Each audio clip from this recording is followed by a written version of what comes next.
الله أكبر الله أكبر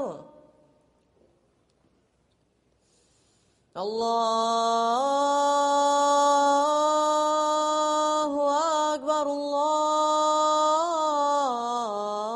الله أكبر أشهد أن لا إله إلا الله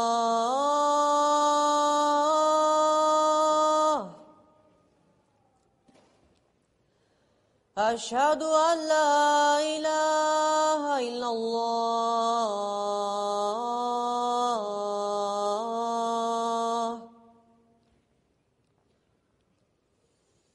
أشهد أن محمدا رسول الله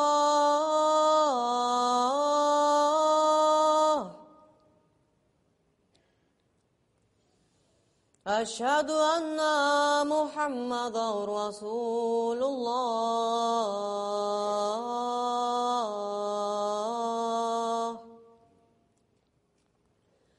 حي على الصلاة حي على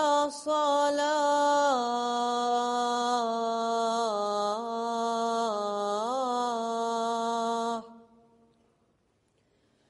حي على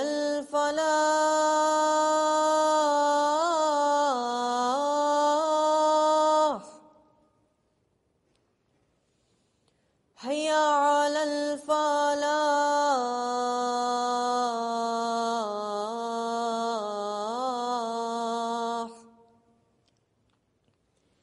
الله أكبر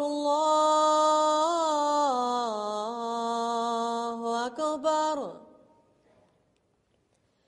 لا إله إلا الله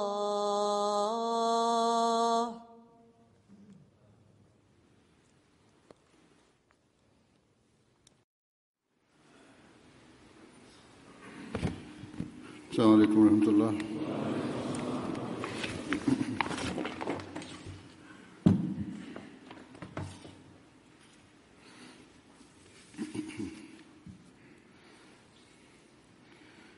أشهد أن لا إله إلا الله وحده لا شريك له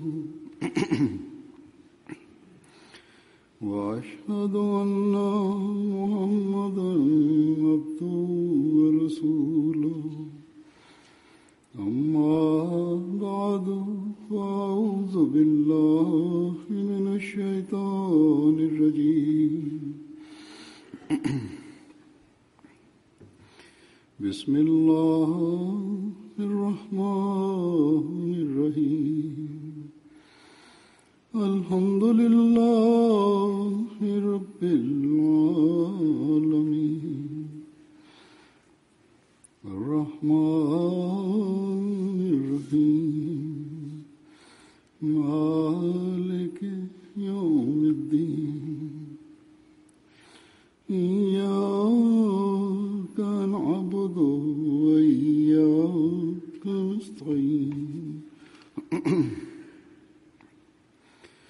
اهدنا الصراط المستقيم صراط الذين أنعمت عليهم غير المغضوب عليهم ولا الضالين.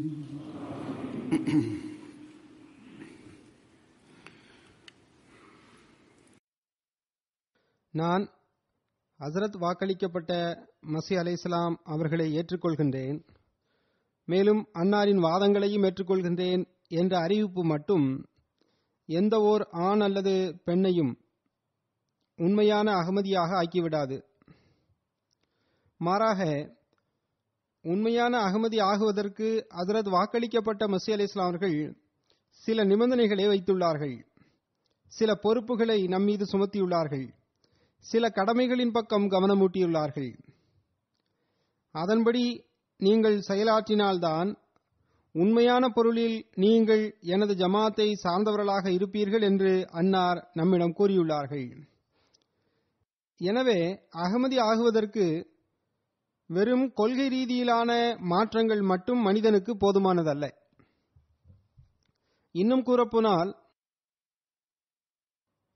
எனது பெற்றோர்கள் அகமதிகளாக இருக்கின்றார்கள், எனவே நானும் அகமதி ஆவேன் என்பதோ, அல்லது நான் ஹஜ்ரத் வாக்களிக்கப்பட்ட மஸீஹ் அலைஹிஸ்ஸலாம் அவர்களின் வாதங்களை உண்மையானதாக ஏற்றுக்கொண்டுள்ளேன், எனவே நான் அகமதி ஆவேன் என்பதோ போதுமானதல்ல. இவை கொள்கை ரீதியில் ஒருவரை அகமதியாக ஆக்குகின்றது. ஆனால் செயல் ரீதியில் அகமதி ஆகுவதற்கு தனது அனைத்து ஆற்றல்கள் மற்றும் திறமைகள் மூலமாக ஹஜ்ரத் வாக்களிக்கப்பட்ட மஸீஹ் அலைஹிஸ்ஸலாம் அவர்கள் ஒரு அகமதியிடம் வைத்த எதிர்பார்ப்புகளை முழுமை செய்வது அவசியமாகும். அன்னார் மிக தெளிவாக கூறியுள்ளார்கள், நீங்கள் உங்களது தகுதிகளுக்கேற்ப இந்த விஷயங்களின்படி செயல்பட முயற்சி செய்யவில்லை என்றால் அந்நிலையில் உங்களது வாதம் வெற்று வாதமாகும். அது வெறும் வாயளவிலான கூற்றாகவே இருக்கும். அன்னார் கூறினார்கள், பையத் என்பதன் பொருள் இறைவனிடம் உயிரை ஒப்படைத்து விடுதலாகும். அதாவது நாங்கள் எங்களது உயிரை அல்லாஹ்விடத்தில் ஒப்படைத்து விட்டோம் என்பதாகும். எனவே இது ஒன்றும் சாதாரண பணி அல்ல. நாம் ஒரு பொருளை ஒருவருக்கு விற்றுவிட்டால் பின்னர் அந்த பொருளின் மீது நமக்கு எந்த உரிமையும் இருப்பதில்லை. இன்னும் கூறப்போனால், எந்த நபரிடத்தில் நாம் அந்த பொருளை விற்பனை செய்தோமோ அவரே அந்த பொருளுக்கு எஜமானராகி விடுவார். மேலும் அந்நிலையில் அவர் தனது விருப்பத்திற்கேற்ப அந்த பொருளை பயன்படுத்திக் கொள்வார். எனவே நாம் இந்நிலையை நம்மிடத்தில் ஏற்படுத்திக் கொள்ள வேண்டும். நாம் நமது உயிர்கள் தொடர்பாக இந்த சிந்தனையை நம்மிடத்தில் உருவாக்கிக் கொள்ள வேண்டும். இந்த சிந்தனை மற்றும் நிலையை பெறுவதற்காக ஹஜ்ரத் வாக்களிக்கப்பட்ட மஸீஹ் அலைஹிஸ்ஸலாம் அவர்கள் கூறினார்கள், பைய செய்தவர் முதலில் பணிவையும் தன்னடக்கத்தையும் மேற்கொள்ள வேண்டும். மேலும் சுயநலன் மற்றும் மன இச்சைகளிலிருந்து முற்றாக வெளிவர வேண்டும்.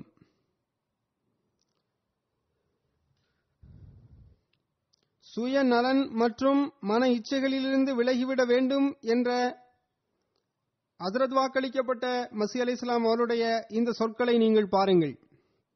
சில மக்களின் சுயநலமும் மன இச்சைகளின் நிலையும் எப்படி உள்ளதென்றால்,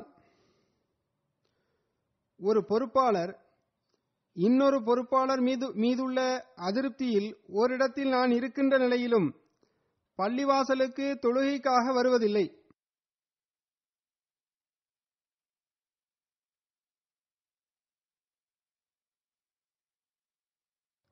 சில மக்களின் சுயநலமும் மன இச்சைகளின் நிலையும் எப்படி உள்ளதென்றால், ஒரு பொறுப்பாளர் இன்னொரு பொறுப்பாளர் மீதுள்ள அதிருப்தியில் ஓர் இடத்தில் நான் இருக்கின்ற நிலையிலும் பள்ளிவாசலுக்கு தொழுகைக்காக வரவில்லை. அதற்கான காரணம் என்னவென்றால், பொறுப்பாளர்களுடன் அவருடைய தொடர்புகள் சரியானதாக இல்லை.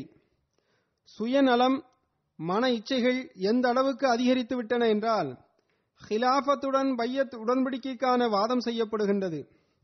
ஆனால் எந்த வகையிலும் சிலர் அதனை பேணுவதில்லை.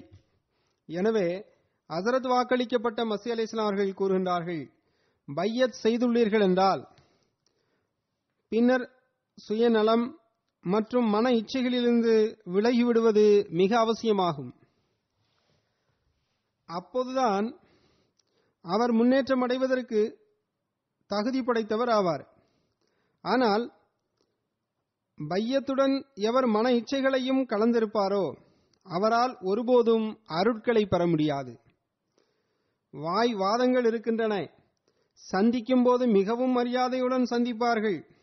ஆனால் தங்களுக்கிடையிலான பகைமையின் காரணமாக பள்ளிக்கு வருவதில்லை.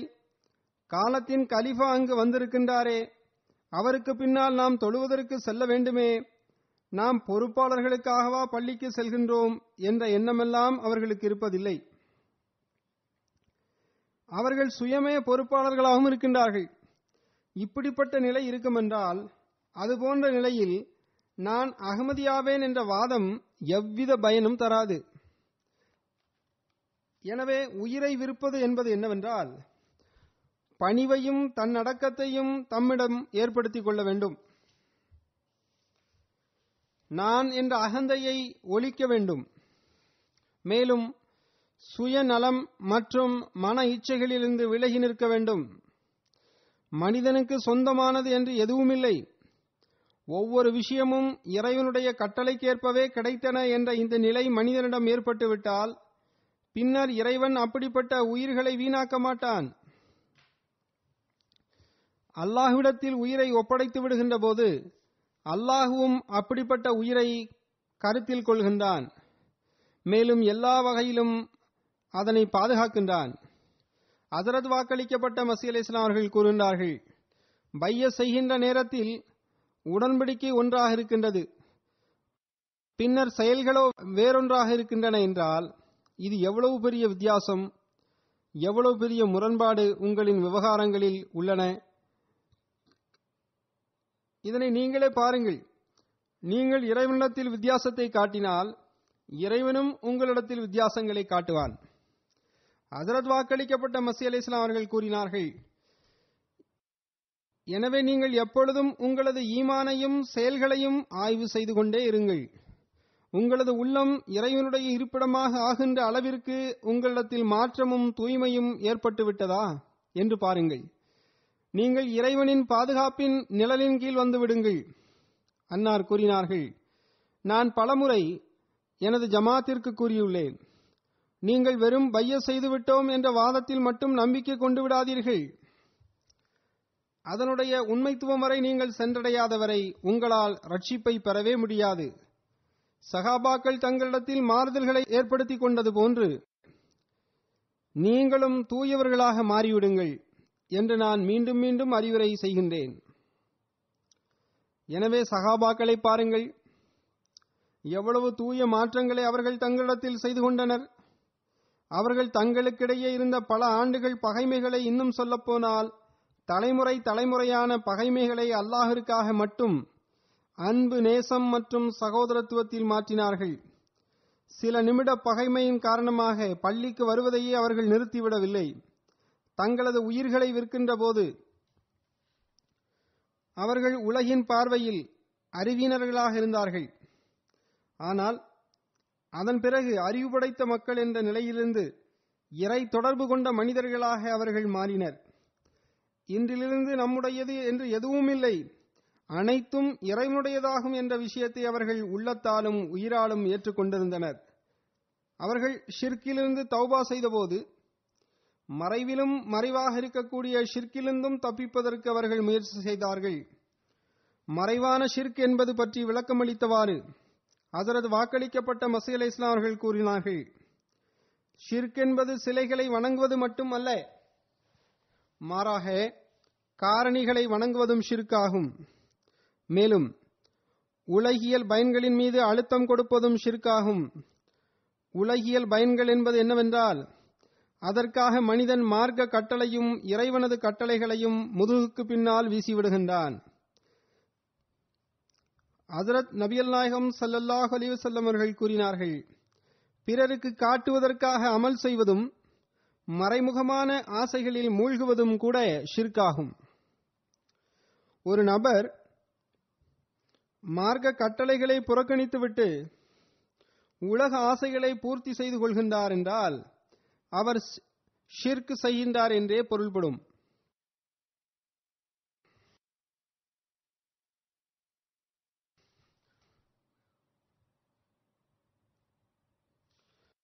சஹாபாக்கள் மத்தியில் எந்த அளவுக்கு இரையச்சம் இருந்ததென்றால், ஒரு சஹாபியை பற்றி வருகின்றது, அவர் ஒரு முறை ஒரு இடத்தில் அமர்ந்து அழுது கொண்டிருந்தார். மற்றொருவர் அவரது அழுகைக்கான காரணத்தை அவரிடத்தில் கேட்டார். அதற்கு அந்த சஹாபி கூறினார்கள், எனக்கு ஹஜ்ரத் நபிகள் நாயகம் ஸல்லல்லாஹு அலைஹி வஸல்லம் அவர்களின் இந்த கூற்று நினைவிற்கு வந்துவிட்டது. அதாவது அன்னார் கூறினார்கள், நான் எனது சமுதாயம் தொடர்பாக ஷிர்க் மற்றும் மறைமுகமான ஆசைகள் என்ற விவகாரங்களில் அஞ்சுகின்றேன். இதுதான் சஹாபாக்களுக்கு அல்லாஹின் மீது இருந்த அச்சம் மற்றும் ஷிர்கிலிருந்து தப்பிப்பதற்கு அவர்களுக்கு இருந்த கவலை பற்றிய அந்தஸ்தாகும். இன்னும் கூறப்போனால் அவர்களுக்கு இந்த விவகாரங்களில் மற்றவர்களை பற்றிய கவலையும் இருந்தது. மறைமுகமான ஷிர்க் செய்யக்கூடிய மக்கள் இந்த சமுதாயத்தில் தோன்றுவார்களே என்ற கவலையும் அவர்களுக்கு ஏற்பட்டிருந்தது. அந்த எண்ணம் தோன்றியவுடன் அவர்களின் உள்ளம் நடுநடுங்கிவிட்டது. மேலும் கவலை ஏற்பட்டு அதனால் அழத் தொடங்கிவிட்டார்கள். இந்த நிலையின் மூலமாக மட்டும்தான் மனிதன் உண்மையான பொருளில் ஏகத்துவவாதியாகவும் ஏக இறைவனை வணங்கக்கூடியவனாகவும் ஆகின்றான் அல்லது ஆகவும் முடியும். ஹஜ்ரத் வாக்களிக்கப்பட்ட மஸீஹ் அலைஹிஸ்ஸலாம் அவர்கள் கூறுகின்றார்கள், தௌஹீத் என்பது வெறும் வாயளவில் லா இலாஹ இல்லல்லாஹ் என்று கூறி உள்ளத்தில் ஆயிரக்கணக்கான சிலைகளை ஒன்று கூட்டிக் கொள்வதன் பெயர் அல்ல. இன்னும் கூறப்போனால் எந்த ஒரு நபர் தனது ஒரு பணியை அல்லது திட்டத்தை அல்லது சூழ்ச்சியை இறைவனுக்குரிய அளவிற்கு மகத்துவத்தை கொடுக்கின்றாரோ அல்லது இறைவன் மீது இருக்க வேண்டிய நம்பிக்கையை ஒரு மனிதன் மீது வைத்து விடுகின்றாரோ அல்லது இறைவனுக்கு அளிக்க வேண்டிய அளவிற்கான கண்ணியத்தை தனது நப்சிற்கு எவர் ஒருவர் கொடுத்து விடுகின்றாரோ, இந்த அனைத்து நிலைகளிலும் அத்தகைய நபர் இறைவனின் பார்வையில் சிலை வணங்கியாவார். அன்னார் கூறினார்கள், இறைவனுக்குரிய அந்தஸ்தின் நிலையில் ஒரு பொருளுக்கோ அல்லது ஒரு சொல்லிற்கோ அல்லது செயலிற்கோ மகத்துவம் வழங்கப்படும் என்றால் அது இறைவனது பார்வையில் சிலையாகும். நினைவிற்கொள்ளுங்கள், இறைவன் நம்மிடம் எதிர்பார்க்கும் உண்மையான ஏகத்துவம் மற்றும் நமது ரட்சிப்பு எதனுடன் தொடர்புடையதாக இருக்கின்றதோ அது என்னவென்றால் சிலை, மனிதன் அல்லது சூரியன் அல்லது சந்திரன் அல்லது உயிர் அல்லது தனது திட்டம், சதி போன்ற அனைத்திலிருந்தும் இறைவனை இணையற்றவனாக கருத வேண்டும். இவ்விஷயங்களுக்கு எதிரில் எதனையும் இறைவனுக்கு இணையாக்கிவிடக்கூடாது. இறைவனுக்கு எதிரில் எவரையும் ஆற்றல் படைத்தவனாகவோ உணவு வழங்கக்கூடியவனாகவோ கண்ணியம் வழங்கக்கூடியவனாகவோ அல்லது இழிவுபடுத்தக்கூடியவனாகவோ கருதக்கூடாது. அதாவது இன்ன நபர் எனக்கு கண்ணியம் வழங்கக்கூடியவர் என்றும் அல்லது எனது இழிவு இன்ன நபருடன் தொடர்புடையது என்ற எண்ணமும் ஒருபோதும் கூடாது. மாறாக முழுக்க முழுக்க இறைவன் மீது மட்டுமே தனது அனைத்து விவகாரங்களிலும் சார்ந்து நிற்க வேண்டும். எனவே இதுதான் இஸ்லாத்தின் அடிப்படை நிபந்தனையாகும். மேலும் உண்மை இஸ்லாமாகிய அஹ்மதியத்தின் அடிப்படையும் இதுவே ஆகும். மக்கள் கிலாஃபத்தை அல்லது காலத்தின் கலிஃபாவை ஷிர்க் என்ற நிலை ஏற்படுகின்ற அளவிற்கு அதிக அந்தஸ்து கொடுக்கின்றார்கள் என்று என்னிடத்தில் ஒருவர் கூறினார். இங்கு ஒன்று தெளிவாகிவிட வேண்டும். ஹஜ்ரத் வாக்களிக்கப்பட்ட மஸீஹ் அலைஹிஸ்ஸலாம் அவர்கள் ஹஜ்ரத் நபிகள் நாயகம் ஸல்லல்லாஹு அலைஹி வஸல்லம் அவர்களது அடிமைத்துவத்தில் உலகத்திலிருந்து ஷிர்க்கை ஒழிப்பதற்காக தோன்றினார்கள்.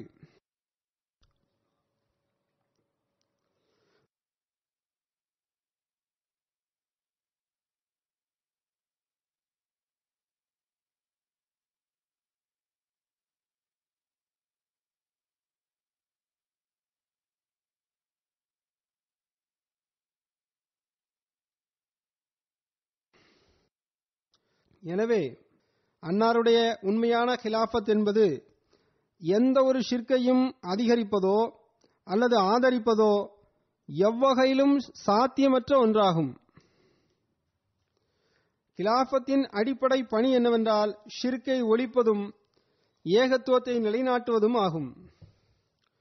மேலும் எந்த நோக்கத்திற்காக ஹஜ்ரத் வாக்களிக்கப்பட்ட மஸீஹ் அலைஹிஸ்ஸலாம் அவர்கள் தோன்றினார்களோ அந்த நோக்கத்தை நிறைவேற்றுவதே கிலாஃபத்தின் அடிப்படை பணியாகும்.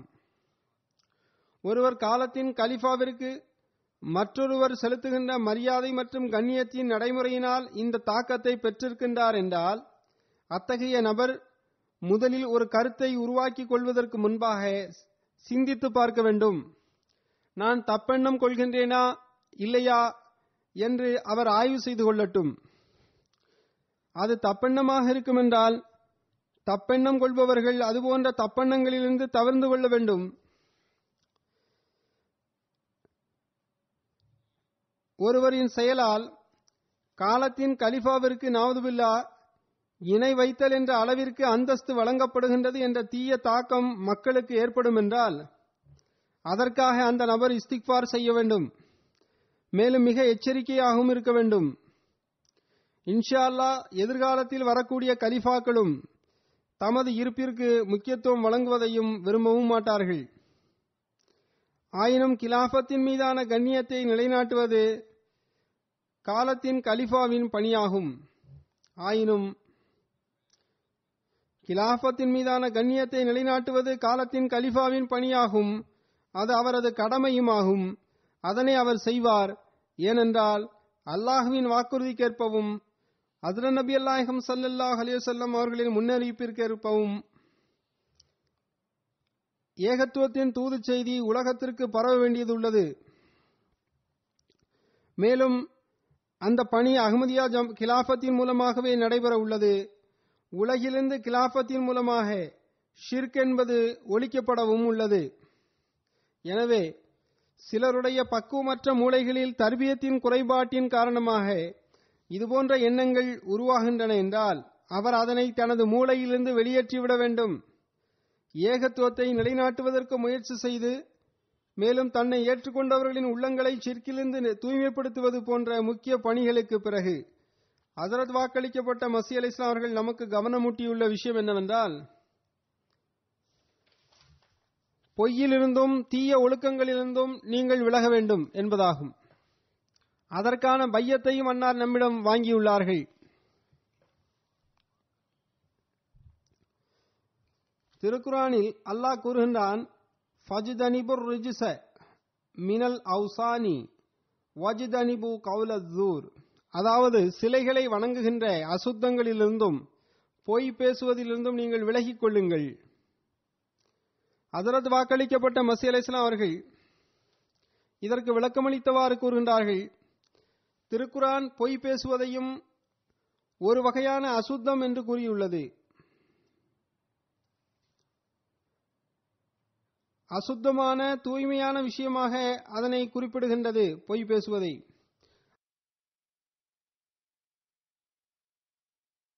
அன்னார் கூறுகின்றார்கள், பாருங்கள், இந்த வசனத்தில் இறைவன் பொய்யை சிலைக்கு நிகராக கூறியுள்ளான். உண்மையில் பொய்யும் ஒரு வகையான ஷிர்கே ஆகும். இல்லையென்றால் மனிதன் ஏன் உண்மையை கைவிட்டுவிட்டு பொய்யின் பக்கம் செல்கின்றான்? எவ்வாறு சிலைகளுக்கு பின்னால் எந்த உண்மைத்துவமும் இருப்பதில்லையோ அதேபோன்று பொய்யிற்கு பின்னாலும் எந்த உண்மைத்துவமும் இருப்பதில்லை. பொய்யின் பின்னணியில் ஒரு செயற்கை தன்மை மட்டுமே இருக்கின்றது. ஒரு வெளிப்படையான சொல்லை இனிப்பான பலகாரத்தை போன்று மனிதன் முன்வைக்கின்றான், அல்லது ஒரு எழுத்து உள்ளது என்றால் அதனை முன்வைக்கின்றான். இவ்வாறு ஒரு போலியான ஒன்றை மனிதன் அழகுபடுத்தி காட்டுகின்றான். ஆனால் அதனுள் ஒன்றுமே இருப்பதில்லை.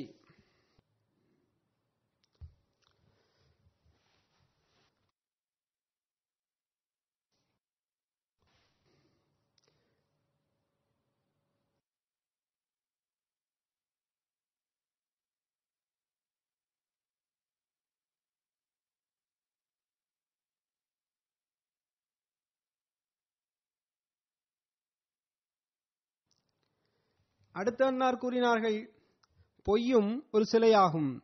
அதன் மீது நம்பிக்கை வைத்து மனிதன் இறைவன் மீதான நம்பிக்கையை கைவிட்டு விடுகின்றான். எனவே பொய் பேசுவதனால் இறைவனும் கை நழுவி விடுகின்றான். ஏகத்துவம் மற்றும் இறைவனை வணங்குவதற்கான வாதம் இருக்குமென்றாலோ அல்லது தான் உண்மையான முஸ்லிம் என்ற வாதத்தை ஒருவர் செய்திருந்தாலோ அந்நிலையில் அவர் முதலில் பொய்யை தம்மிடமிருந்து வெளியேற்றிவிட வேண்டும். மேலும் பொய்யர்களை விட்டும் வெளியேறிவிட வேண்டும். சில மக்கள் சாதாரண விஷயங்களில் கூட தவறான கூற்றுகளை பேசுகின்றனர். அது ஒரு மூமினிற்கு அழகானதல்ல.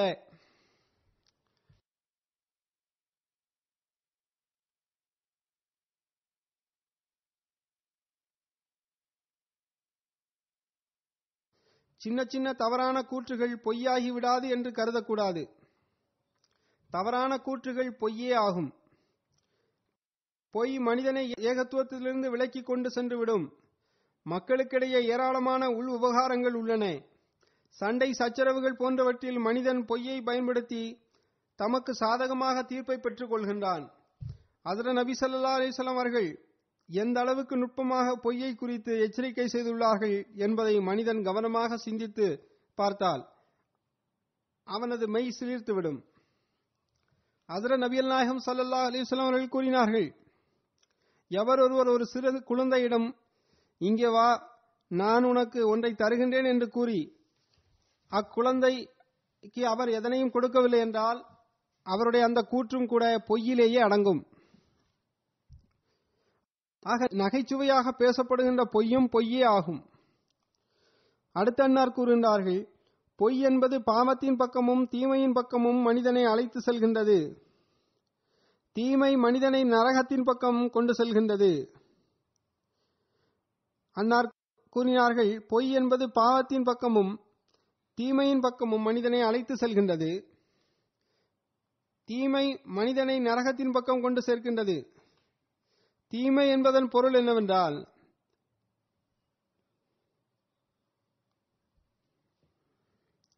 உண்மையிலிருந்து வெகு தூரம் அகன்று செல்லக்கூடியவர் மற்றும் மிகவும் அதிகமான பாவங்களை செய்யக்கூடியவர் என்பதாகும்.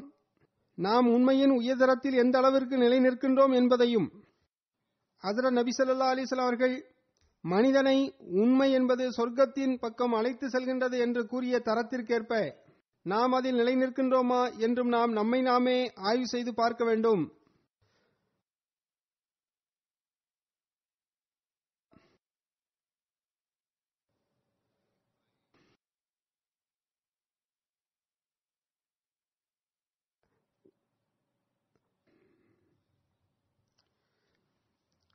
அடுத்து ஹஜ்ரத் வாக்களிக்கப்பட்ட மஸீஹ் இஸ்லாம் அவர்கள் குறிப்பாக எடுத்துரைத்துள்ள ஒரு தீமை உள்ளது. தன்னை ஏற்றுக்கொண்டவர்கள், அதாவது அகமதிகள், அதிலிருந்து குறிப்பாக விலகி இருக்க வேண்டும் என்று அன்னார் அறிவுரை செய்துள்ளார்கள். இன்னும் கூறப்போனால் பையத் நிபந்தனைகளிலும் அது இடம்பெற்றுள்ளது. அது விபச்சாரத்திலிருந்து தவிர்ந்து கொள்ளுதல் என்பதாகும். இங்கு விபச்சாரம் என்பது தவறான உடல் உறவு மூலமாக நிகழும் வெளிப்படையான விபச்சாரம் என்பது மட்டுமல்ல, மாறாக அன்னார் கூறினார்கள், வலா தக்ரபு ஸினா என்று அல்லாஹ் திருக்குர்ஆனில் கூறியுள்ளான். அதாவது விபச்சாரத்தின் பக்கமே நீங்கள் நெருங்கி விடாதீர்கள் என்று அல்லாஹ் கூறுகின்றான். அதாவது விபச்சாரத்திற்கான சந்தர்ப்பங்களிலிருந்தும் விபச்சாரம் தொடர்பான எண்ணங்கள் உள்ளங்களில் உருவாகின்ற சந்தர்ப்பங்களிலிருந்தும் நீங்கள் விலகி நிற்க வேண்டும். செயல் ரீதியாக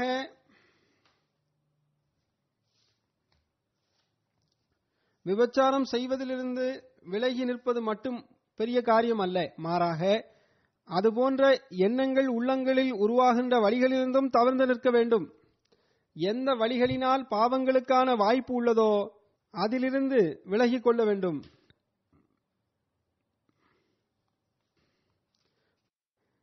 மனிதனை எந்தெந்த வழிமுறைகளிலெல்லாம் விபச்சாரத்தின் பக்கம் கொண்டு செல்லக்கூடிய அபாயம் உள்ளதோ அதிலிருந்து அவர் தவிர்த்து கொள்ள வேண்டும். இன்றைய காலகட்டத்தில் டிவி, இன்டர்நெட் உள்ளன. அதில் தவறான திரைப்படங்கள் காட்டப்படுகின்றன. அதில் வெளிப்படையாகவே விபச்சாரம் தூண்டப்படுகின்றது. எனவே இதுபோன்ற விஷயங்களிலிருந்து தப்பிப்பது ஒவ்வொரு அகமதியின் பணியாகும்.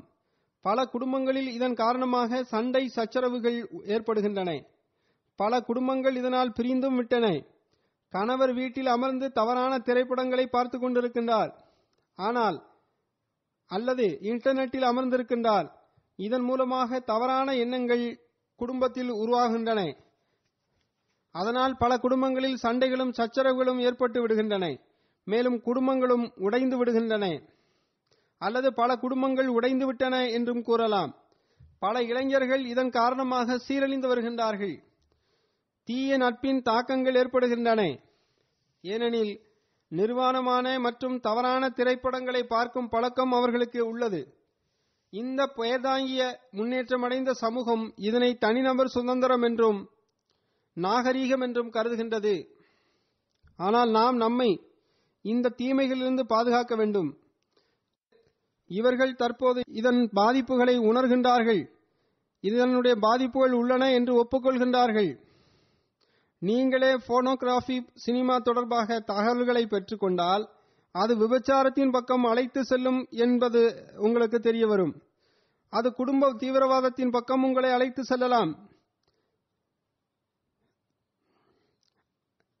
தவறான தொடர்புகள் அதனால் உருவாகிவிடலாம். குழந்தைகள் மீதான வன்புணர்வு சம்பவங்கள் அதனால் நிகழ்கின்றன என்பதும் நமக்கு தெரிய வருகின்றது. இந்த அனைத்து சம்பவங்களும் அசுத்தமான இந்த சினிமாக்களின் மூலமாகத்தான் நிகழ்கின்றன என்பது வெளிப்படையாகும். ஹஜ்ரத் வாக்களிக்கப்பட்ட மஸீஹ் அலைஹிஸ்ஸலாம் அவர்கள் கூறினார்கள், அதற்கான எண்ணம் கூட வரக்கூடாது. அதாவது தவறாக எண்ணம் வந்தால் கூட அதிலிருந்து விலகி நிற்க வேண்டும். தற்போது இந்த விஷயங்களை பார்ப்பதால் இந்த அனைத்து தவறான சம்பவங்களும் நடக்கின்றன என்பது உறுதியாகிவிட்டது. எனவே குறிப்பாக ஒரு அகமதி இவ்விஷயங்களிலிருந்து விலகி இருக்க வேண்டும். அடுத்து ஒரு உண்மையான அகமதியாக ஆகுவதற்கு ஹஜ்ரத் வாக்களிக்கப்பட்ட மஸீஹ் அலைஹிஸ்ஸலாம் அவர்கள் எல்லா வகையான அநீதிகளிலிருந்தும் விலகியிருப்பதன் பக்கம் கவனம் ஊட்டியுள்ளார்கள். அன்னார் கூறினார்கள், நீங்கள் என்னை சார்ந்தவர்களாக இருக்க விரும்பினால் பின்னர் எல்லா வகையிலும் தீங்கிழைத்தல், அநீதி இழைத்தல் மற்றும் கூச்சல் குழப்பம் ஆகியவற்றை செய்தல் போன்றவற்றிலிருந்து முற்றிலும் விலகி நிற்க வேண்டும். எவ்வகையிலும் அதற்கான எண்ணம் கூட உங்களின் உள்ளங்களில் வரக்கூடாது என்று கூறியுள்ளார்கள். ஹஜ்ரத் நபிகள் நாயகம் ஸல்லல்லாஹு அலைஹி வஸல்லம் அவரிடத்தில் மாபெரும் அநீதி எது என கேட்கப்பட்டது. அதற்கு ஒரு நபர் தனது சகோதரருக்கு சொந்தமான நிலத்தில் ஒரு அடி நிலத்தை அவர் அபகரித்து தனக்கு சொந்தமாக்கிக் கொள்வதுதான் என்று ஹஜ்ரத் நபி ஸல்லல்லாஹு அலைஹி வஸல்லம் அவர்கள் பதிலளித்தார்கள். இந்த தீமைக்கு பகரமாக மனிதனுக்கு பெரும் தண்டனை வழங்கப்படும். அதனை மனிதனால் சிந்தித்து கூட பார்க்க முடியாது. எனவே ஒருவரின் உரிமையை அபகரிப்பது மாபெரும் அநீதி மற்றும் பாவமாகும். அந்நியர்களுக்கு நாம் இஸ்லாத்தின் சிறப்புகளை எடுத்துக் கூறுகின்றோம். அவர்களுக்குரிய உரிமைகளை வழங்குவது தொடர்பாக இஸ்லாம் உயர்தரமான போதனைகளை கூறுகின்றது என்றும், உரிமைகளை பெறுவதற்கு பகரமாக உரிமைகளை கொடுப்பதன் பக்கம் நமக்கு இஸ்லாம் கவனமூட்டுகின்றது என்றும் நாம் பிறருக்கு கூறுகின்றோம். மக்களுக்கு நாம் மிகவும் அதிகமாக இதனை போதிக்கின்றோம்.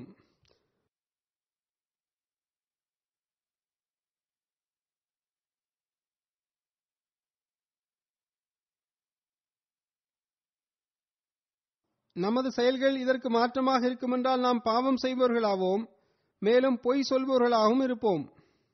எனவே இது தொடர்பாகவும் ஒவ்வொரு அகமதியும் மிக ஆழமான சிந்தனையுடன் ஆய்வு செய்ய வேண்டும். நமது செயல்கள் நமது போதனைக்கேற்ப இருக்க வேண்டும். அவ்வாறு இருந்தால் நமது பிரச்சார பணிகளும் கனிகளை தரக்கூடியதாக அமையும்.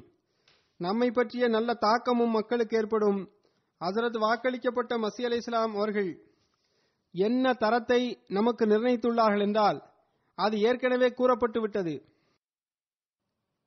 அன்னார் ஏற்கனவே கூறப்பட்டது போன்று அநீதி இழைப்பது என்பதல்ல, மாறாக அநீதி இழைப்பதற்கான எண்ணம் கூட உள்ளத்தில் தோன்றக்கூடாது என்பதை இஸ்லாத்தின் போதனையாகும். எவர் மீதும் எவ்வகையான அநீதியும் இழைத்தல் கூடாது. அடுத்து அல்லாஹ் இறை வணக்கம் செய்வதை ஒரு நம்பிக்கைக்குரிய நபருக்கு முக்கிய நிபந்தனையாக வைத்துள்ளான். இன்னும் கூறப்போனால் மனித படைப்பின் நோக்கம் இறை வணக்கம் என்றே கூறியுள்ளான்.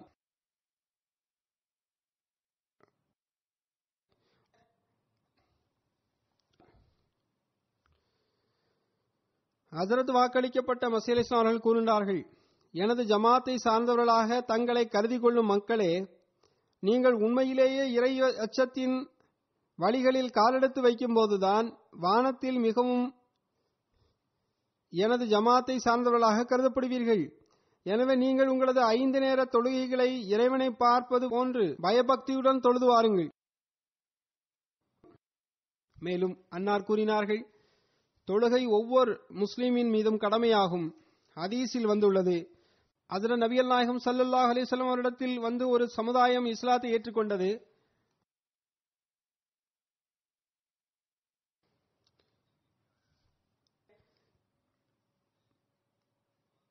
மேலும் அவர்களில் சிலர் கூறினர், அல்லாஹ்வின் தூதர் ஸல்லல்லாஹு அலைஹி வஸல்லம் அவர்களே, எங்களுக்கு தொழுகைகளை மன்னித்து விடுங்கள்.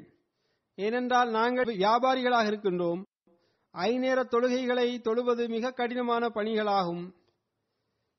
பெரிய பெரிய கால்நடைகளும் எங்களுடன் இருக்கின்றன. இதனை நாங்கள் தான் மேய்க்கின்றோம், உழைக்கின்றோம். எங்களது ஆடைகள் அசுத்தமானதாக இருக்கின்றன. எங்களுக்கு எப்போது ஓய்வு கிடைக்கும் என்ற எந்த உறுதியும் கிடையாது. எனவே எங்களது தொடர் வேலைப்பளுவின் காரணமாக தொழாமல் இருப்பதற்கு நீங்கள் எங்களுக்கு அனுமதி தாருங்கள் என்று கேட்டார்கள்.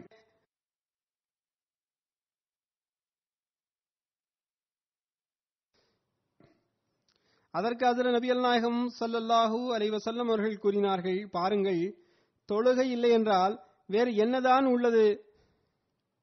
எந்த மார்க்கத்தில் தொழுகை இல்லையோ அது மார்க்கமே இல்லை. அன்னார் கூறினார்கள், தொழுகை என்றால் என்ன? தொழுகை என்பது என்னவென்றால் தனது இயலாமை மற்றும் பலவீனங்களை இறைவன் முன் எடுத்து வைப்பதும் தனது தேவைகளை அவனிடத்திலேயே வேண்டுவதும் ஆகும். மேலும் இறை அன்பு, அவன் மீதான அச்சம் மற்றும் அவனது நினைவில் உள்ளத்தை நிறுத்தி வைப்பதன் பெயரே தொழுகையாகும். மேலும் அதுவே மார்க்கமாகும். எவர் தொழுகையிலிருந்து விடுபட விரும்புகின்றாரோ அவர் விலங்குகளை விட மோசமானவராவார். அவரது நிலை விலங்குகளுக்கு ஒப்பானதாகும். விலங்குகளைப் போன்றே அவரும் உண்ணுகின்றார், பருகுகின்றார். மேலும் விலங்குகளைப் போன்றே அவரும் உறங்குகின்றார். இது ஒருபோதும் மார்க்கமாகாது. மாறாக இது நிராகரிப்பாளர்களின் வாழ்க்கையாகும். எனவே ஹஜ்ரத் வாக்களிக்கப்பட்ட மஸீஹ் அலைஹிஸ்ஸலாம் அவர்கள் தெளிவாக கூறியுள்ளார்கள், விலங்குகளுக்கும் மனிதனுக்கும் வித்தியாசத்தை ஏற்படுத்துகின்ற விஷயம் என்பது இறை வணக்கம் மற்றும் தொழுகையாகும். நாம் தொழுகைகளை தொழுவதன் பக்கம் கவனம் செலுத்தவில்லை என்றால் நாம் எந்த வட்டத்தில் வருகின்றோம் என்பதை நாமே கணித்துக் கொள்ள முடியும். நான் பலமுறை இதன் பக்கம் கவனம் ஊட்டிவிட்டேன். தொழுகைக்கான சென்டர்கள் அல்லது பள்ளிவாசல்கள் தொலைவில் இருந்தால் அருகிலுள்ள குடும்பங்கள் தங்களுக்குள் ஒன்றிணைந்து ஒரு இடத்தை நிர்ணயித்து அங்கு தொழுது கொள்ளுங்கள். இதன் மூலம் ஜமாத்தாக தொழுகின்ற நற்கூலியும் கிடைக்கும். மேலும் அதே நேரத்தில் தொழுகைகளை பற்றிய கவனமும் இருக்கும். மேலும் அடுத்த தலைமுறைக்கும் இவ்விவகாரத்தில் கவனம் இருந்து வரும். மேலும் அதில் சீர்திருத்தமும் ஏற்பட்டு கொண்டிருக்கும். மேலும் அவர்களுக்கும் தொழுகையின் பக்கம் கவனம் ஏற்படும். நாம் பள்ளிவாசல்களை கட்டுவதன் பக்கம் கவனம் செலுத்தி வருகின்றோம். பள்ளிவாசல்களை கட்டவும் செய்கின்றோம். நாளை நான் வெர்ஜீனியா நகரத்தில் இன்ஷா அல்லாஹ் பள்ளிவாசலை திறந்து வைக்கின்றேன். ஆனால் நமக்கு இறை வணக்கங்களின் பக்கம் கவனம் இல்லை என்றால் இந்த பள்ளிவாசல்களை கட்டுவதில் என்ன பயன் உள்ளது? நான் மீண்டும் மீண்டும் கூறுகின்றேன், பொறுப்பாளர்கள் அவர்கள் ஒவ்வொரு கிளை அமைப்பின் பொறுப்பாளராக இருந்தாலும் சரியே அல்லது ஜமாத் அளவிலான பொறுப்பாளராக இருந்தாலும் சரியே, அவர்கள் இதன் பக்கம் முழு கவனம் செலுத்த வேண்டும். தொழுகைகளின் பக்கமும் முழுமையான கவனம் செலுத்த வேண்டும். அவ்வாறு செய்தால் தொழுகைக்கு வருபவர்களின் எண்ணிக்கை பல மடங்கு அதிகமாகிவிடும். மேலும் அதன் மூலம் அடுத்த தலைமுறையும் தர்பியத் பெற்றுவிடும். தொழுகையின் முக்கியத்துவம் தொடர்பாக ஹஜ்ரத் வாக்களிக்கப்பட்ட மஸீஹ் அலைஹிஸ்ஸலாம் அவர்கள் கூறிய விஷயங்களை பார்த்தோம். இனி ஹஜ்ரத் நபிகள் நாயகம் ஸல்லல்லாஹு அலைஹி வஸல்லம் அவர்களின் ஒரு வழிகாட்டல் உள்ளது, அதனை பார்ப்போம். அது நமது உள்ளத்தை அசைத்து விடுகின்றது. அன்னார் கூறுகின்றார்கள், கியாமத் நாளன்று தொழுகை பற்றியே அடியார்களிடம் முதலில் கேள்வி கணக்கு கேட்கப்படும்.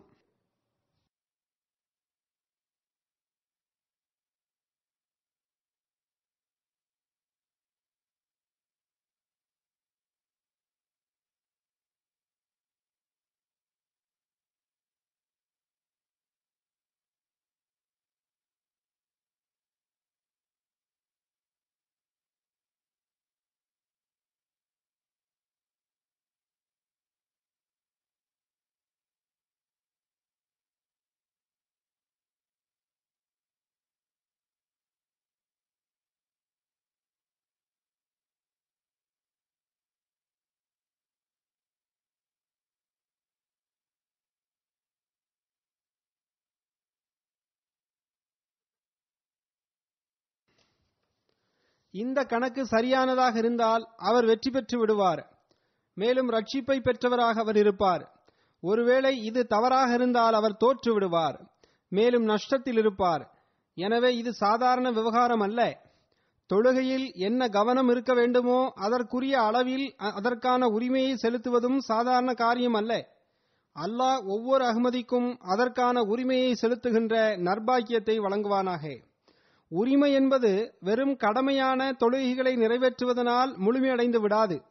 மாறாக தஹஜுத் தொழுகையின் பக்கமும் நஃபீலான தொழுகைகளின் பக்கமும் கவனம் செலுத்த வேண்டும் என்று ஹஜ்ரத் வாக்களிக்கப்பட்ட மஸீஹ் அலைஹிஸ்ஸலாம் அவர்கள் கூறியுள்ளார்கள். மேலும் உங்களது கடமையான தொழுகைகளில் ஏதேனும் குறைபாடு இருக்குமென்றால் இறைவன் இந்த நஃபீல்களை கொண்டு முழுமை செய்து விடுகின்றான் என்றும் ஹஜ்ரத் நபிகள் நாயகம் ஸல்லல்லாஹு அலைஹி வஸல்லம் அவர்களும் கூறியுள்ளார்கள். எனவே நஃபீல் தொழுவதற்கான பழக்கம் இருந்தால் அந்த குறைகள் நிவர்த்தி செய்யப்படும். எனவே நஃபீலான தொழுகைகள் மற்றும் தஹஜுத் தொழுகைகளை மேற்கொள்வது மிக முக்கியமான விஷயமாகும். இதன் பக்கம் நமக்கு எப்போதும் கவனம் இருக்க வேண்டும். அடுத்து மிகவும் முக்கியத்துவம் வாய்ந்த மேலும் அதன் பக்கம் எப்போதும் ஒவ்வொரு அகமதிக்கும் கவனம் இருக்க வேண்டியது மிக அவசியமாகும். அந்த விஷயம் என்னவென்றால் அல்லாஹ்விடத்தில் தனது பாவத்திற்காக பாவ மன்னிப்பு கோருவதன் பக்கம் கவனம் ஏற்படுவதாகும். மனிதன் பலகீனமானவனாவான்.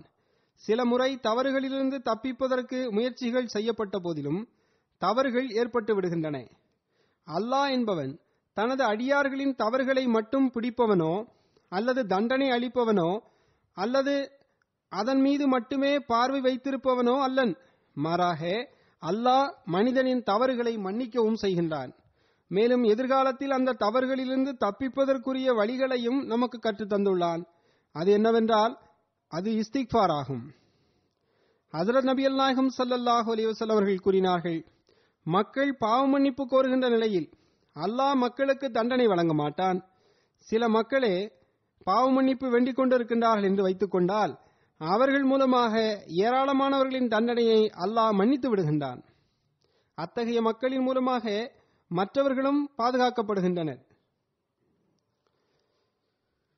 ஹஜ்ரத் வாக்களிக்கப்பட்ட மஸீஹ் அலைஹிஸ்ஸலாம் அவர்கள் கூறுகின்றார்கள், சில மக்கள் இருக்கின்றார்கள், அவர்களுக்கு பாவத்தை பற்றிய செய்தி இருப்பதில்லை.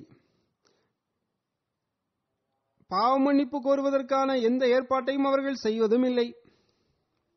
மனிதன் தனது ஒவ்வொரு பாவத்திற்கும், அது வெளிப்படையானதாக இருந்தாலும் சரி, மறைவானதாக இருந்தாலும் சரி, மனிதன் அதை அறிந்திருந்தாலும் சரி, அறியாமல் இருந்தாலும் சரி, கை, கால், நாவு, காது மற்றும் கண் ஆகியவற்றின் மூலம் வெளிப்பட்ட அனைத்து வகையான பாவங்களுக்கும் மனிதன் பாவ மன்னிப்பு வேண்டிக் கொண்டிருக்க வேண்டும். அதாவது மனிதனுடைய பல்வேறு தரப்பட்ட உடல் உறுப்புகள் பாவங்களுக்கு காரணிகளாக இருக்கின்றன. ஆகவே ஒவ்வொரு உறுப்பும் பாவத்திலிருந்து தப்பிப்பதற்காக நீங்கள் இறைவனிடம் பாவ மன்னிப்பு கோரிக்கொண்டிருக்க வேண்டும். எனவே அன்னார் கூறினார்கள், உடல் உறுப்புகள் பாவம் செய்வதற்கு காரணிகளாக இருக்கின்றன. அல்லாஹுவின் பாதுகாப்பில் இருப்பதற்காக எப்போதும் நீங்கள் முயற்சி செய்து கொண்டிருக்க வேண்டும். எனவேதான் ஹஜ்ரத் வாக்களிக்கப்பட்ட மஸீஹ் அலைஹிஸ்ஸலாம் அவர்களுக்கு இந்த துவா கற்றுத்தரப்பட்டது. அது இக்காலத்தில் கற்றுத்தரப்பட்ட துவாவாகும். திருக்குர்ஆனினுடைய இந்த துவா நீங்கள் எப்போதும் செய்து வர வேண்டும். அந்த துவா என்னவென்றால், ரப்பனா லலம்னா அன்ஃபுஸனா வ இல்லம் தக்ஃபிர் லனா வ தர்ஹம்னா லனகூனன்ன மினல் காசிரீன்.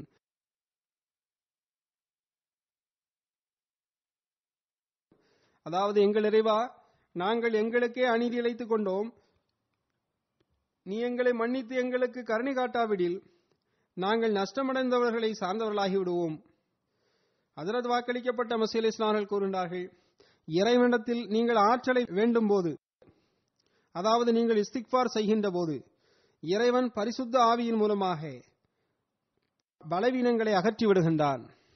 ஹஜ்ரத் வாக்களிக்கப்பட்ட மஸீஹ் அலைஹிஸ்ஸலாம் அவர்கள் தன்னை ஏற்றுக்கொண்டவர்களுக்கு இவ்விஷயத்தையும் அடிப்படை நிபந்தனையாக வைத்துள்ளார்கள். அது என்னவென்றால், அவர்கள் படைப்பினங்களுக்குரிய உரிமைகளை சரியாக நிறைவேற்ற வேண்டும். அல்லாஹ்வின் படைப்பினங்களில் எவருக்கும் எவ்வகையான துன்பமும் கொடுப்பதிலிருந்து தவிர்த்திருக்க வேண்டும். அன்னார் நாம் எப்போதும் நமது உள்ளத்தை ஆராய்ந்து கொண்டிருப்பதன் பக்கமும் கவனமூட்டியுள்ளார்கள். அன்னார் கூறினார்கள், உங்களிடத்தில் அல்லாஹின் மீதான அச்சம் இருக்க வேண்டும். மேலும் அதன் விளைவாக படைப்பினத்தின் மீது அனுதாபமும் அவர்களுக்கு நன்மையை விரும்பக்கூடியவர்களாகவும் நீங்கள் திகழ வேண்டும். ஒரு ஹதீஸில் வருகின்றது, நீங்கள் உங்களுக்குள் பொறாமை கொள்ளாதீர்கள், ஒருவருக்கொருவர் சண்டையிடாதீர்கள், ஒருவர் மற்றவருக்கு எதிராக பகைமை பாராட்டாதீர்கள். ஒருவர் மற்றவரை எதிரிகளாக ஆக்கிக் கொள்ளாதீர்கள். ஒருவர் மற்றவருக்கு போட்டியாக வியாபாரம் செய்யாதீர்கள்.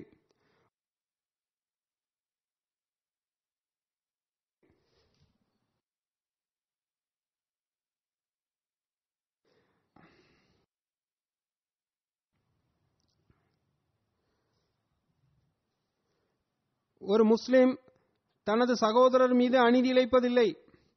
ஒரு முஸ்லிம் தனது மற்றொரு முஸ்லிம் சகோதரர் மீது அநீதி இழைக்க மாட்டார். அவர் அவரை இழிவிற்குள்ளாக்க மாட்டார், ஏளனமும் செய்ய மாட்டார். தனது சகோதரரை ஏளனமாக பார்ப்பது ஒன்றே ஒரு நபரின் தீங்கிற்கு போதுமானதாகும். இது எப்படிப்பட்ட விஷயம் என்றால், இது இன்று எல்லோரையும் விட அதிகமாக அகமதிகளாகிய நம்மிடமிருந்து வெளிப்பட வேண்டும். அல்லாஹ்வின் அருளால் இதில் முடிந்த அளவு முன்னேற்றம் ஏற்படுகின்றது. முஸ்லிம்களாகிய நாம் இந்த உண்மையை புரிந்து கொண்டால், அதன்படி செயல்படுவர்களாக இருந்தால், முஸ்லிம் அரசாங்கங்கள் அதன்படி செயல்பட்டால் மிகவும் நன்றாக இருக்கும்.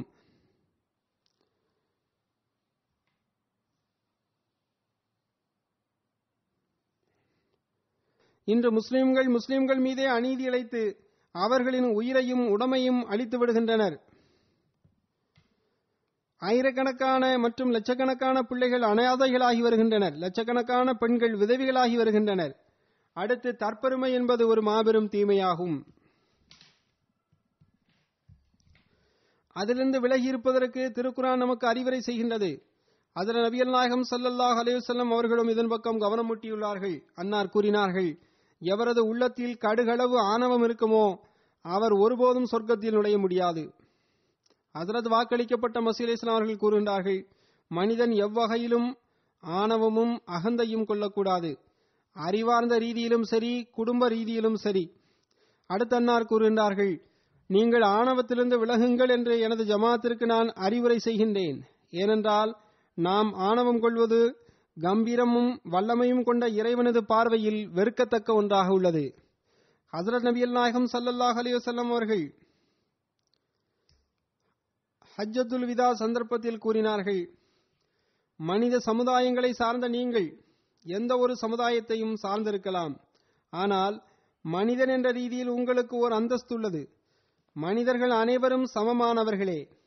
கருப்பருக்கு வெள்ளையர் மீதும், வெள்ளையருக்கு கருப்பர் மீதும், அரபிகளுக்கு அரபிகள் அல்லாதவர்கள் மீதும், அரபி அல்லாதவர்களுக்கு அரபிகள் மீதும் எந்த மேன்மையும் கிடையாது. அனைவரும் சமமானவர்களே. எனவே நமது போதனை என்பது சமமான கல்வியாகும். ஆணவத்திலிருந்து தப்பிப்பதற்கும் தற்பெருமையிலிருந்து விலகுவதற்கும் வழங்கப்பட்ட போதனை என்னவென்றால், நாம் நம்மில் ஒவ்வொருவரும் அதன்படி அமல் செய்ய வேண்டும். அந்நியர்களின் உலகில் வெள்ளையர் கருப்பர் என்ற வித்தியாசம் உள்ளது. ஆனால் தற்போது சிலர் வாதம் செய்கின்றார்கள், சில தலைவர்கள் வெள்ளையர்களாக இருப்பதனால் அதிகமான மூளை அவர்களுக்கு இருக்கின்றது, திறமைகள் இருக்கின்றன என்று கூறுகின்றனர். மேலும் வெள்ளையர்கள் அல்லாதவர்களுக்கு அவர்கள் கருணை செய்துள்ளனர் என்றும் வாதிடுகின்றனர். இது அவர்களின் ஆணவத்தின் நிலையாகும். ஒவ்வொரு அகமதியும் இதுபோன்ற நிலையிலிருந்து தப்பித்திருப்பது மிகவும் அவசியமாகும். அதற்காக முயற்சியும் செய்ய வேண்டும். இன்று 2 வெவ்வேறு சந்தர்ப்பங்களில் என்னிடம் சபைகளில் பெண் பிள்ளைகள் இதனை வெளிப்படுத்தினர்.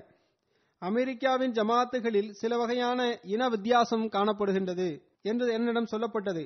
எந்த காரணத்தினாலும் இந்த எண்ணம் தோன்றியிருந்தாலும் அது மிகவும் தவறாகும்.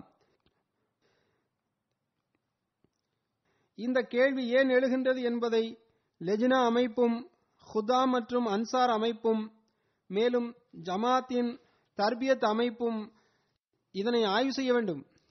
ஒருவேளை இவ்விவகாரத்தில் உண்மை இருக்குமென்றால் அதனை ஹிக்மத்துடனும் அன்புடனும் அந்த எண்ணங்களை களைவதற்கு நீங்கள் முயற்சி செய்ய வேண்டும். மேலும் அதற்குரிய தர்பியத்தையும் வழங்க வேண்டும். எந்த ஒரு அமைப்பும் பொறுப்பாளரும் அவசர கோலத்தில் இவ்விவகாரத்தில் செயல்படுவதற்கும் அல்லது முடிவெடுப்பதற்கும் அவசியமில்லை. அல்லது யார் இதனை கூறினார், யார் இதனை கூறவில்லை என்று நீங்கள் தேடி அவரை பின்தொடர வேண்டிய அவசியமும் இல்லை. மாறாக இந்த விவகாரத்தில் உண்மை உள்ளதா இல்லையா என்று நீங்கள் பார்க்க வேண்டும். தனிப்பட்ட பகையின் காரணமாக இந்த விஷயங்கள் உருவாகின்றன என்றால் அதை நீங்கள் சரி செய்ய வேண்டும், ஆய்வு செய்ய வேண்டும். என் நிலையிலும் காரணம் என்னவாக இருந்தாலும் அன்பு, நுட்பமான ஞானம் ஆகியவற்றுடன் தீமைகளை நம்மிடமிருந்து அகற்ற வேண்டும். என்னிடத்தில் எந்த குழந்தை இது பற்றி கூறியதோ அவரிடம் கூட நான் கூறிய விஷயங்கள் இதுதான். நீங்கள் விரிவாக எனக்கு கடிதம் எழுதி அனுப்புங்கள். எந்த காரணத்தினால் உங்களுக்கு இப்படிப்பட்ட எண்ணம் தோன்றியது என்றும் ஜமாத்தில் இன வேறுபாடு உருவாகி வருகின்றது என்பதற்கான சான்றையும் விரிவாக எனக்கு கடிதம் மூலமாக எழுதி அனுப்புங்கள் என்றும் கூறியுள்ளேன். எவ்வாறு இருப்பினும் இதுவும் ஒரு வகை ஆணவமாகும். நாம் எல்லா வகையான ஆணவத்திலிருந்தும் விலகி இருக்க வேண்டும்.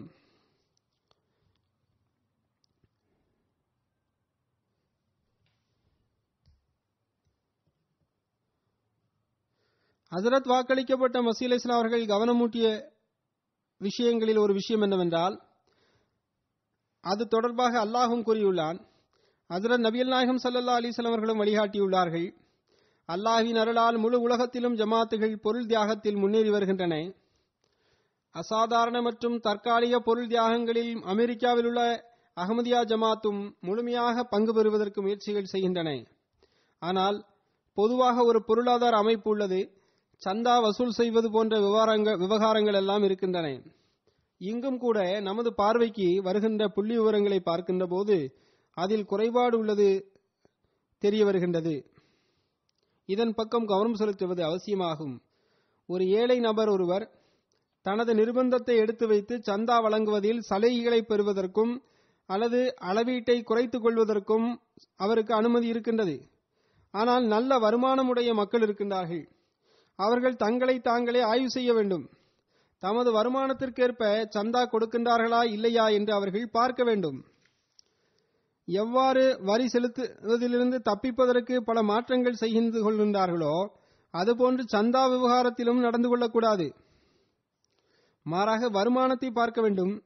ஏனென்றால் இந்த விவகாரம் இறைவனுடன் தொடர்புடைய விவகாரமாகும்.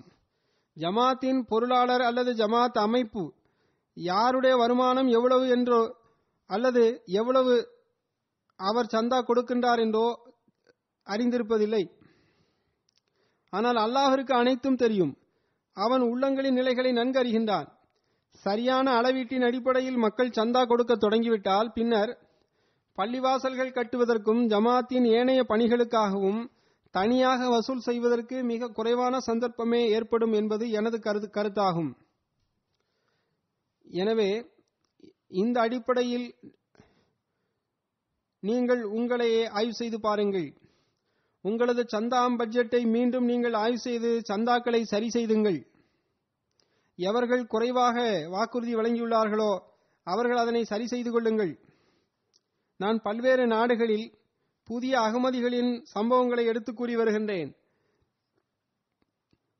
அவர்களுக்கு எவ்வாறு அகமதியத்தை ஒப்புக்கொண்ட பிறகு தங்களிடத்தில் தூய மாற்றங்கள் ஏற்பட்டன, ஆன்மீக மாறுதல்கள் அவரிடம் எவ்வாறு உருவாகின, செயல் ரீதியாக இறை வணக்கங்களின் பக்கம் எவ்வாறு அவர்கள் கவனம் செலுத்துகின்றனர், பொருள் தியாகத்தின் முக்கியத்துவத்தையும் அந்த புதிய அகமதிகள் எவ்வாறு உணர்ந்திருக்கின்றனர் என்பதையெல்லாம் நான் அவ்வப்போது கூறுவதுண்டு. அடுத்து அல்லாஹும் அவர்களது ஏழ்மை நிலையை பொருளாதார செழிப்பில் மாற்றிவிடுகின்றான். அதன் காரணமாக அவர்கள் தனது ஈமானிலும் நன்றி உணர்விலும் முன்னேறுகின்றார்கள் என்றெல்லாம் நான் கூறியிருக்கின்றேன். குர்பானி என்ற சொல்லின் பொருளே இதுதான். குர்பானி என்ற சொல்லானது தன்னை துன்பத்தில் ஆழ்த்தி கொண்டு ஒரு பணியை செய்வது என்பதன் பெயராகும். இங்கு துன்பத்தில் ஆழ்த்தி கொண்டு அல்லாஹ்வின் மார்க்கத்தின் தேவைகளுக்காக செலவிடுதல் என்பது பொருள்படும். எனவே தனது வசதி வாய்ப்பிற்கேற்ப கொஞ்சம் கொடுத்துவிட்டு நாம் தியாகம் செய்துவிட்டோம் என்று கருதினால் மட்டும் அது தியாகமாகி விடாது. மேலும் அப்படிப்பட்டவர்கள் அல்லாஹ்வின் மீது எந்த கருணையும் செய்துவிட மாட்டார்கள். அவர்கள் கொடுக்கவில்லை என்றாலும் கூட அல்லாஹ்வின் மார்க்கத்தின் தேவைகளை முழுமை செய்வதற்கான ஏற்பாட்டை அல்லாஹ்வே செய்து கொள்கின்றான்.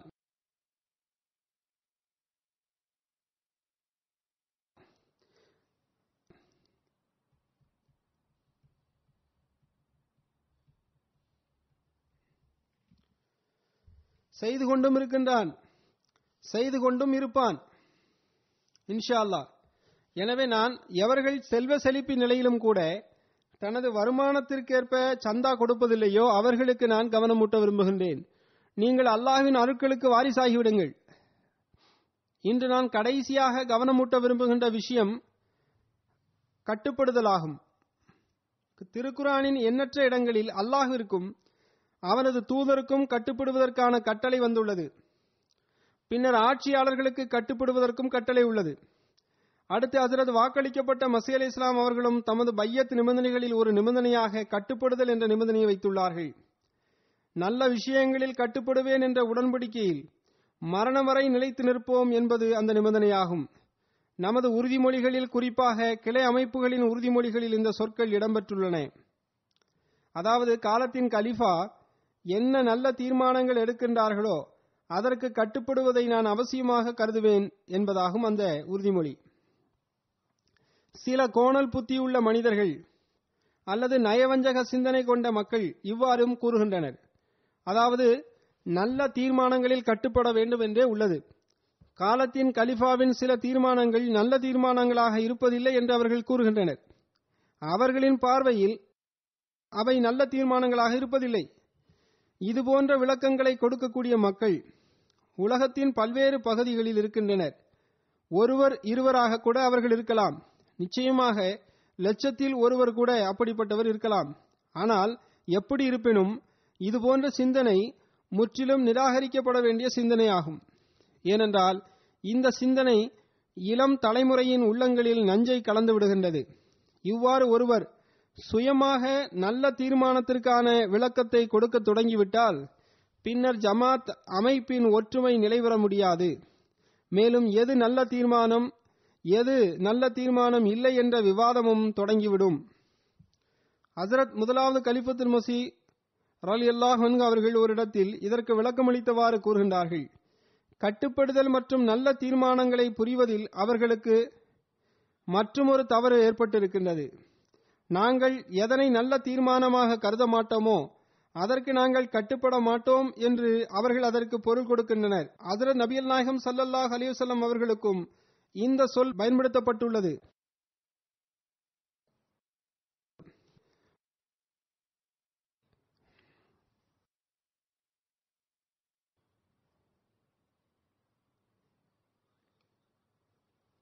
திருக்குரானில் வருகின்றது, வலா யாசீனக ஃபி மாரூஃப், அதாவது நல்ல விஷயங்களில் நாங்கள் கட்டுப்படாமல் இருக்க மாட்டோம். ஹஜ்ரத் முதலாவது கலிஃபத்துல் மஸீஹ் அவர்கள் கூறுகின்றார்கள், இப்போது இதுபோன்ற மக்கள் ஹஜ்ரத் நபிகள் நாயகம் ஸல்லல்லாஹு அலைஹி வஸல்லம் அவரிடமும் குறை கண்டு பட்டியல் போட்டு விட்டார்களா என்ன? அவர்கள் என்னென்ன நல்ல விஷயங்களை பேசுவார்கள், என்னென்ன தவறான விஷயங்களை பேசுவார்கள் என்று இவர்கள் பட்டியலிட்டு விட்டார்களா? ஹஜ்ரத் வாக்களிக்கப்பட்ட மஸீஹ் அலைஹிஸ்ஸலாம் அவர்கள் நல்ல தீர்மானங்கள் என்பதற்கு விளக்கமளித்தவாறு கூறுகின்றார்கள், நபி அறிவிற்கு எதிரான விஷயங்களை செய்வதற்கு கட்டளையிடுகின்றார் என்று இந்த மக்கள் ஆட்சேபனை செய்கின்றனர். அதாவது, நல்ல தீர்மானங்கள் என்பது எவை அறிவிற்கு எதிராகவும் இருப்பதில்லையோ, திருக்குரானின் கட்டளைகளுக்கு ஏற்புடையதாக இருக்கின்றதோ அவையே நல்ல தீர்மானங்களாகும்.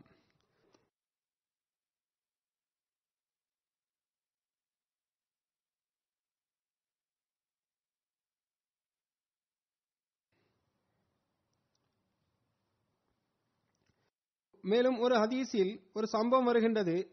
ஒரு இடத்திற்கு ஒரு குழுவினர் ஹஜ்ரத் நபிகள் நாயகம் ஸல்லல்லாஹு அலைஹி வஸல்லம் அவர்களால் அனுப்பி வைக்கப்பட்டனர். அங்கு ஒரு இடத்திற்கு சென்ற பிறகு மக்கள் நெருப்பை மூட்டினர். அப்போது அக்கூட்டத்தின் அமீர் நகைச்சுவைக்காக இவ்வாறு கூறினார், நான் உங்களை இந்த நெருப்பில் குதிக்கும்படி கூறினால் நீங்கள் அதில் குதித்து விடுவீர்களா என்று கேட்டார். அதற்கு சிலர் இது முற்றிலும் தவறாகும், இது தற்கொலையாகும் என்று கூறினர். ஆனால் சிலரோ அமீருக்கு கட்டுப்படுவது அவசியமாகும் என்று கூறினர். ஆனால் ஒரு வழியாக அமீர், நான் இதை நகைச்சுவைக்காகத்தான் கூறினேன் என்று கூறி அவ்விஷயத்தை முடித்துவிட்டார். விஷயமும் அத்துடன் முடிந்துவிட்டது. மதீனா வந்தடைந்ததும் ஹஜ்ரத் நபிகள் நாயகம் ஸல்லல்லாஹு அலைஹி வஸல்லம் அவர்களுக்கு இந்த சம்பவம் கூறப்பட்டது. அமீர்மார்களில் எவர்கள் அல்லாஹ்விற்கு கட்டுப்படாமல் இருப்பதற்கு கட்டளையிடுவார்களோ அக்கட்டளைகளுக்கு நீங்கள் கட்டுப்படாதீர்கள் என்று ஹஜ்ரத் நபிகள் நாயகம் ஸல்லல்லாஹு அலைஹி வஸல்லம் அவர்கள் கூறினார்கள். இதுதான் நல்ல தீர்மானங்களுக்கான விளக்கமாகும். அல்லாஹ்வின் கட்டளைகளுக்கு எதிரான ஒரு கட்டளை தரப்பட்டால் அவை நல்ல தீர்மானங்கள் என்று கூற முடியாது. ஆனால் அல்லாஹ்விற்கும் அவனது தூதருக்கும் ஏற்புடைய கட்டளைகள் வழங்கப்பட்டால் அவை நல்ல தீர்மானங்களாகும்.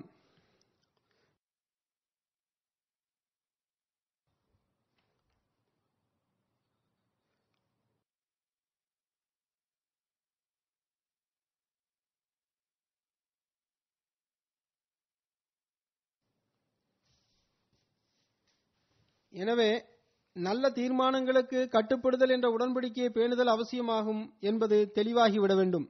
நல்ல தீர்மானங்கள் என்பவை அல்லாஹுவின் கட்டளைகள் மற்றும் அவனது தூதரின் கட்டளைகளேயாகும். எனவே உண்மையான கிலாஃபத் நிலை பெற்றிருக்கும் வரை ஒருபோதும் இந்த கிலாஃபத் அல்லாஹ் மற்றும் அவனது தூதரின் கட்டளைக்கு எதிராக எந்த தீர்மானமும் எடுக்காது. திருக்குரான் மற்றும் சுன்னத்திற்கு ஏற்ப கிலாஃபத் தொடரும் இன்ஷா அல்லாஹ். ஹஜ்ரத் நபிகள் நாயகம் ஸல்லல்லாஹு அலைஹி வஸல்லம் அவர்களது முன்னறிவிப்புக்கேற்ப இந்த கிலாஃபத் இன்ஷா அல்லாஹ் நிலை பெற்றிருக்கும். நன்மையான தீர்மானங்களுக்கு கட்டுப்படுதல் என்ற சொல் நான் ஏற்கனவே கூறியதற்கேற்ப திருக்குரானில் ஹஜ்ரத் நபிகள் நாயகம் ஸல்லல்லாஹு அலைஹி வஸல்லம் அவர்களுக்காகவும் பயன்படுத்தப்பட்டுள்ளது. ஹஜ்ரத் வாக்களிக்கப்பட்ட மஸீஹ் அலைஹிஸ்ஸலாம் அவர்களும் தனது பையத் நிபந்தனைகளில் இந்த சொல்லை பயன்படுத்தியுள்ளார்கள். அஹ்மதியா கிலாஃபத்தும் ஒவ்வொரு உறுதிமொழியிலும் இதனை இணைத்துள்ளது. இதன் பொருள் மிக தெளிவாகும். அல்லாஹ்வுடைய கட்டளைகளை தொடர்வதும் ஜமாத்திற்கு அதன் பக்கம் கவனமூட்டுவதும் தன்னை ஜமாத்தின் அங்கமாக கருதுவதும் ஒவ்வொரு நபரின் கடமையாகும்.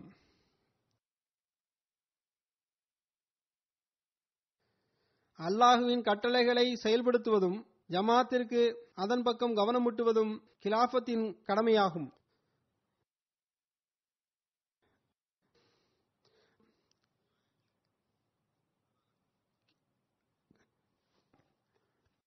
அந்த கிலாஃபத்தின் வழிகாட்டுதலின்படி செயல்படுவது ஜமாத்தின் அங்கமாக தம்மை கருதுகின்ற ஒவ்வொரு நபரின் கடமையாகும். ஒவ்வொரு அகமதியும் இந்த உடன்படிக்கையை பேணியவாறு காலத்தின் கலிஃபா ஜமாத்திற்கு வழங்குகின்ற வழிகாட்டல்படி நடக்க வேண்டும். இது ஒவ்வொரு அகமதியின் கடமையாகும். ஹஜ்ரத் இரண்டாவது கலிஃபத்துல் மஸீஹ் அவர்களும் கூறியுள்ளார்கள், கிலாஃபத்தை இறைவனே பாதுகாக்கின்றான். எனவே ஒருவேளை சில தவறான வழிகாட்டுதல் இருந்தாலும் கூட அல்லாஹ் ஒருபோதும் அதன் மூலம் தீய விளைவுகளை ஏற்பட அனுமதிக்க மாட்டான். அதனால் நல்ல விளைவுகளையே இறைவன் வெளிப்படுத்துவான். அதற்கான சூழ்நிலையை இறைவன் உருவாக்கி விடுவான். எனவே நல்ல தீர்மானங்கள் எது என்பதற்கு விளக்கம் கொடுப்பது ஒரு தனிநபரின் பணி அல்ல.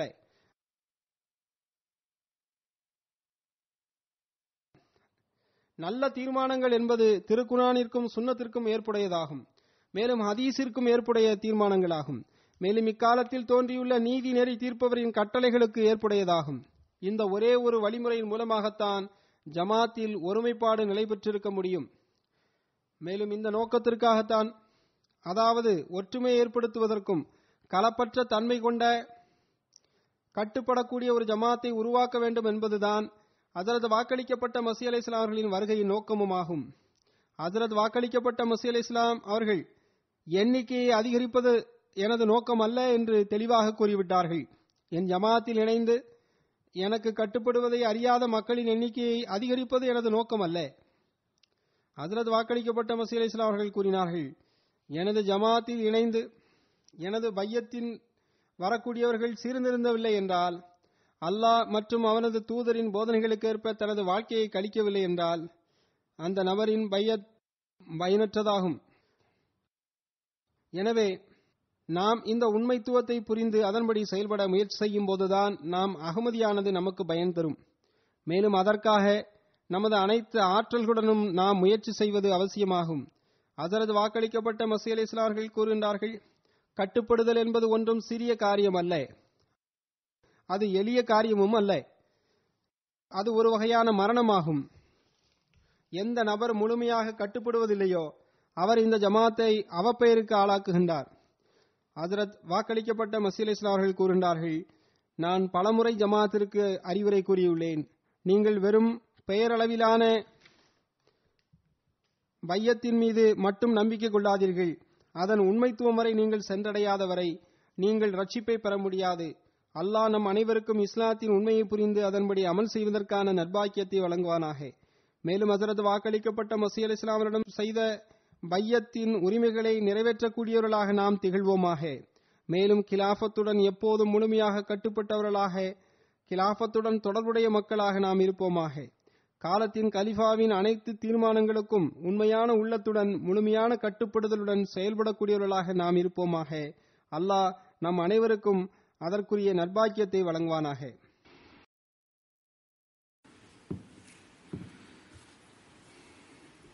الحمد لله الحمد لله نحمده ونستعينه ونستغفره ونؤمن به ونتوكل عليه ونعوذ بالله من شرور أنفسنا ومن سيئات أعمالنا من يهده الله فلا مضل له ومن يضلل فلا هادي له ونشهد أن لا إله إلا الله ونشهد أن محمدا عبده ورسوله عباد الله رحمكم الله إن الله يأمر بالعدل والإحسان وإيتاء ذي القربى وينهى عن الفحشاء والمنكر والبغي يعظكم لعلكم تذكرون اذكروا الله يذكركم وادعوه يستجب لكم ولذكر الله أكبر